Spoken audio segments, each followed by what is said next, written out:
warahmatullahi wabarakatuh. Jumpa lagi dengan saya Mr. Dewi.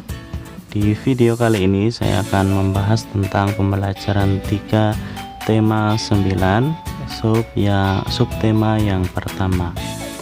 Sebelum kita lanjutkan ke pembelajaran, mohon bantuannya untuk klik subscribe dan juga klik lonceng supaya update video terbaru dari channel ini. Oke, langsung saja kita ke TKP. Pembelajaran 3. Ayo membaca. Indonesia adalah bangsa yang memiliki banyak sumber energi. Sumber energi mulai dari minyak dan gas bumi sampai yang bukan minyak dan gas bumi. Sumber-sumber energi tersebut tersebar di seluruh pulau-pulau yang ada di Indonesia. Kesemuanya harus dimanfaatkan secara bijak demi kesejahteraan penduduknya. Ada sumber daya alam yang tidak dapat diperbarui. Apa itu sumber daya alam yang tidak dapat diperbarui? Sumber energi yang tidak dapat diperbarui merupakan sumber-sumber energi yang akan habis. Sumber energi tersebut juga tidak dapat diperbarui lagi. Pada umumnya, minyak dan gas merupakan sumber energi yang tidak dapat diperbarui. Contohnya adalah batu bara, gas alam, dan hasil tambang lainnya. Minyak bumi dan batu bara merupakan sumber energi yang berasal dari tumbuhan dan makhluk hidup yang kecil yang terpendam selama jutaan tahun. Minyak bumi dan batu bara akan habis jika digunakan secara terus-menerus. Membutuhkan berjuta-juta tahun minyak bumi dan gas agar tersedia lagi. Lah, itulah kawan-kawan mengapa minyak bumi dan batu bara ini disebut sebagai sumber energi yang tidak dapat diperbarui, karena asalnya itu dari tumbuhan dan makhluk hidup kecil yang sudah mati kemudian terpendam di bawah laut, di dalam tanah ya, selama jutaan tahun. Jadi tidak instan sebulan kemudian tumbuh lagi seperti itu, enggak, tapi membutuhkan waktu yang sangat lama. Berarti sumber minyak bumi dan batu bara yang kita gunakan sekarang ini itu adalah hasil dari tumbuhan dan makhluk hidup yang sudah jutaan tahun terlebih dahulu terpendam, kemudian jadilah minyak bumi dan batu bara yang bisa kita manfaatkan untuk mempermudah kebutuhan kita seperti itu. Jadi kita harus mempergunakannya secara bijak, tidak menghambur-hamburkannya seperti itu. Supaya apa? Supaya ini nanti bisa berkelanjutan terus menerus, tidak hanya berhenti sampai di sini saja. Yang kedua, sumber energi dapat diperbarui. Nah, apa itu sumber energi yang dapat diperbarui? Sumber energi yang dapat diperbarui merupakan sumber energi yang tidak akan habis meskipun digunakan secara terus-menerus. Sumber energi ini dapat memperbarui diri, ada pula yang bisa diusahakan atau dibuat oleh manusia. Meskipun demikian, kita tetap harus bijak dan hemat dalam menggunakannya. Contohnya sumber energi air, matahari, dan lain-lain. Berarti sumber energi yang dapat diperbarui ini adalah sumber energi yang berasal dari alam sekitar kita. Ada air, ada tumbuhan, ada cahaya matahari. Walaupun jumlahnya berlimpah, kita pun juga punya kewajiban untuk menggunakannya secara bijak. Dan juga kita pun juga harus melestarikannya. Contohnya seperti air ya. Air ini memang sangat banyak karena 2/3 dari bumi itu isinya adalah air. Tetapi air ini yang dapat digunakan atau yang dapat dikonsumsi itu adalah air yang bersih. jadi kita pun harus melestarikannya. Kalau airnya ini kotor, pasti air ini tidak bisa digunakan oleh manusia. Sama seperti tumbuhan ya, tumbuhan ini kalau tidak dibiarkan, kalau dibiarkan tetap hijau, itu kita dapat hidup secara terus-menerus. Tapi kalau ini tidak dijaga, tumbuhan-tumbuhan ini, sehingga warnanya jadi kuning itu, nah ini akan menyebabkan banyak sekali bencana, seperti ya perkebunan ya hasilnya tidak bagus, sehingga apa, kita kekurangan dari buah-buahan seperti itu. Oke, nah kita lanjutkan ke ayo berlatih. Matahari merupakan sumber energi yang terbesar bagi bumi. Energi matahari tidak akan pernah habis digunakan. Energi matahari bermanfaat bagi seluruh alam, terutama makhluk hidup. Untuk lebih mudah memahami manfaat energi matahari bagi kehidupan manusia, buatlah peta konsepnya dengan mengisi kolom-kolom berikut. Nah, di buku tema kalian sudah ada nanti kolom seperti ini. Ini dinamakan peta konsep. Peta konsep ini digunakan untuk mempermudah kita dalam belajarnya. Misalkan di sini pusatnya di sini. Manfaat energi matahari bagi manusia apa? 1 2 3 4 5 6 7 8 9 10.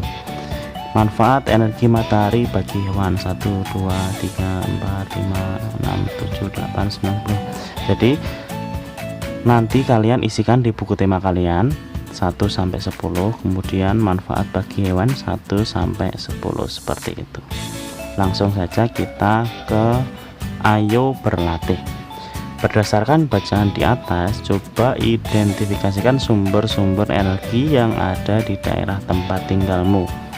Untuk mendapatkan jawabannya, kamu bisa melakukan wawancara dengan orang-orang di sekitar tempat tinggalmu. Kamu akan melakukan wawancara. Wawancara itu untuk memperoleh data mengenai sumber-sumber energi yang ada di daerah tempat tinggalmu. Coba jawablah pertanyaan berikut. 1. Siapa narasumber yang akan kamu wawancarai? Nanti narasumbernya ini sebagai contoh saja orang tua. Ini ada 5 ya, tidak harus diisi semua. Misalkan kita narasumbernya cukup 2 saja, orang tua. Kemudian di sini teman sejawat, berarti teman di tetangga kalian. Kemudian yang ketiga mungkin bisa juga bapak ketua RT, atau mungkin bapak ketua RW, atau mungkin lebih bagus lagi bapak lurah gitu ya di sekitar kalian. Nanti kalian tulis cukup 2 atau 3 itu cukup. Lalu selanjutnya membuat daftar pertanyaan ya. Daftar pertanyaannya seperti ini. Yang pertama, siapa nama bapak atau ibu yang diwawancarai tadi. Terus hewan apa saja yang masih dapat dijumpai di lingkungan sekitar bapak ibu. Nah nanti ini daftar pertanyaannya ditanyakan kepada narasumber. Yang ketiga nanti kalian isi sendiri. Misalkan tumbuhan apa saja yang masih dijumpai di sekitar lingkungan bapak ibu, seperti itu. Kemudian selain itu hewan, tumbuhan, misalkan air, kemudian apa, yang penting terkait dengan kondisi lingkungan di sekitar kalian. Nah, kamu dapat membuat daftar narasumber dari pertanyaan. Berdasarkan daftar tersebut, lakukanlah wawancara. Kamu dapat melakukannya sendiri atau berkelompok dengan 3 atau 4 temanmu. Karena kita keadaannya sedang social distancing, maka narasumbernya cukup orang tua saja. Kemudian daftar pertanyaan ini kalian wawancarakan kepada orang tua kalian saja. Paham ya anak-anak? Kemudian setelah dapat hasil, tuliskan pada hasil wawancara. Seperti ini formatnya. Kemudian laporan hasil wawancara, tanggal berapa berwawancara. Data hasil wawancara sebagai berikutnya. Nomor 1, narasumbernya misalkan bapak kalian. Pertanyaannya apa? Jawabannya dari bapak kalian apa? Pertanyaannya merujuknya dari sini ya. Kemudian jawabannya itu bisa kalian catat. Misalkan narasumbernya lagi orang tua, pertanyaannya berbeda, jawabannya berbeda. Narasumbernya tetap sama orang tua, pertanyaannya yang berbeda, jawabannya pun juga berbeda. Seperti itu cara membuat hasil wawancara. Nanti kalau kita sudah masuk, kita akan praktek membuat hasil wawancara. Oke, kita lanjutkan ke selanjutnya. Ayo renungkan. Nomor 1, apa yang kamu pelajari hari ini? Nah, yang kita pelajari hari ini adalah sumber daya alam. Kita singkat saja SDA gitu ya.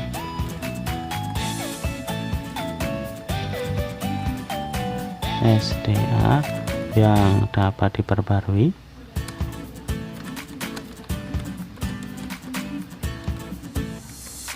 Dan tidak dapat diperbarui.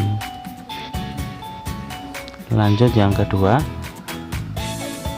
apa manfaat yang kamu ambil melalui pembelajaran ini? Manfaatnya apa teman-teman? Tadi kita tentang sumber daya alam, berarti cara menggunakan SDA secara bijak. Seperti itu. Kemudian yang ketiga, keterampilan apa saja yang dapat kamu kuasai melalui pembelajaran ini? Tadi kita bisa membuat daftar pertanyaan dan laporan hasil wawancara. Wah, kelewatan. Yang keempat, apa yang akan kamu lakukan setelah melalui pembelajaran ini? Yang pasti pesan saya, kita sebagai manusia harus berhemat dengan sumber daya alam, baik yang dapat diperbarui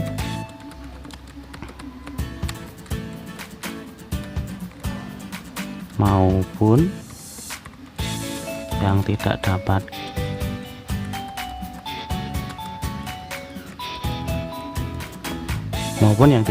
diperbarui. Gitu teman-teman. Karena kita sudah sampai di kolom ini, berarti kita sudah selesai pembelajaran pada kesempatan kali ini. Oke teman-teman, semoga video ini bermanfaat. Jangan lupa diklik like dan juga di share ke teman yang lain supaya video ini bisa bermanfaat bagi orang lain. Jangan lupa bagi yang belum subscribe, segera subscribe dan juga klik loncengnya. Nanti setelah di akhir video ini akan ada pertanyaan, nanti kalian jawab di kolom komentar. Oke, jangan lupa kalian simak pertanyaannya, kemudian dijawabnya di kolom komentar di bawah ini. Oke teman-teman, sekian dari saya Mr. Debbie. Wassalamualaikum warahmatullahi wabarakatuh.